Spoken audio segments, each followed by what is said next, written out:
Hello, today I'm going to be talking about the Citi Corp Tower and whether or not the lead engineer who designed the building adhered to the 7 fundamental canons of engineering ethics. And for those of you who do not know what the 7 fundamental canons of engineering are, I am not referring to these kinds of canons. I had really cool sound effects for this, but every time I tried to run a PowerPoint would freeze. However, just like the actual canons, if you don't follow the fundamental canons of engineering, it is entirely possible that death and destruction can occur. I am referring to these fundamental canons, the 7 fundamental canons by which every professional engineer is supposed to adhere to. And I am referring to these in the context of a particular engineer. This particular engineer is a man named William LeMessurier, and he is the lead engineer for the building that you see behind this picture.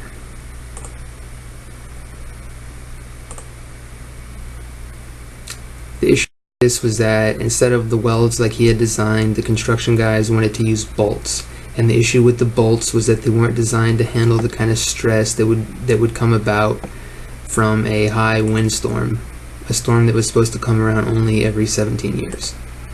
That was what would happen.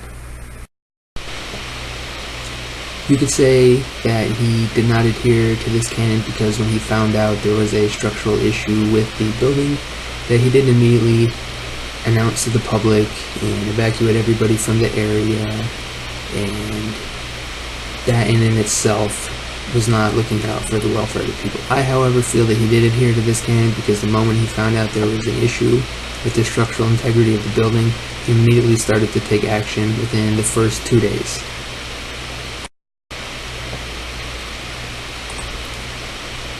It can be pretty much unanimously decided that he is definitely performing a service in an area of his competence. I mean, despite the fact that there was a structural issue with the building, he was the one that sought out the correct people and other experts to come up with a plan of action to try and fix the building.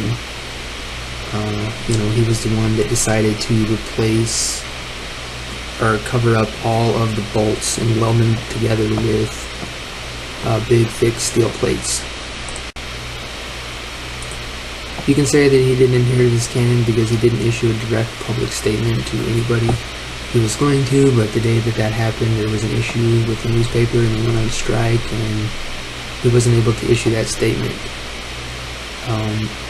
I believe that he was within the ethical boundaries of this canon because the only real imminent threat to the lives of people was if the building were to fail, and it was only going to fall due to wind loads that would happen from a storm every 17 years. On a normal day-to-day basis, the building was structurally okay.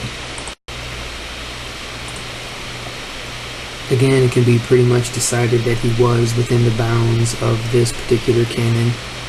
After he found out that there was an issue, he approached all the appropriate Citi Corp members and informed them of the issue.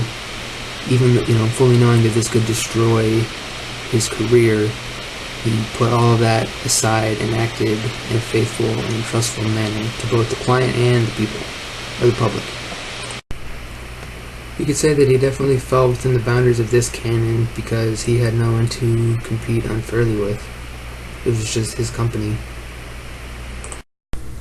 Some could say that he didn't adhere to this canon because simply by making a mistake, the public no longer will trust engineers, or all of a sudden they start worrying about their house or their building or their car or things of that nature.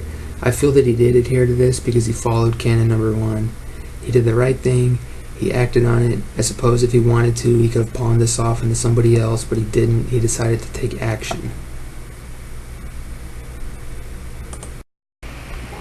You could say that he didn't adhere to this canon because the person that made the discovery was a woman, and although he did note that the person that discovered the issue was a student, he never gave them actual credit for anything.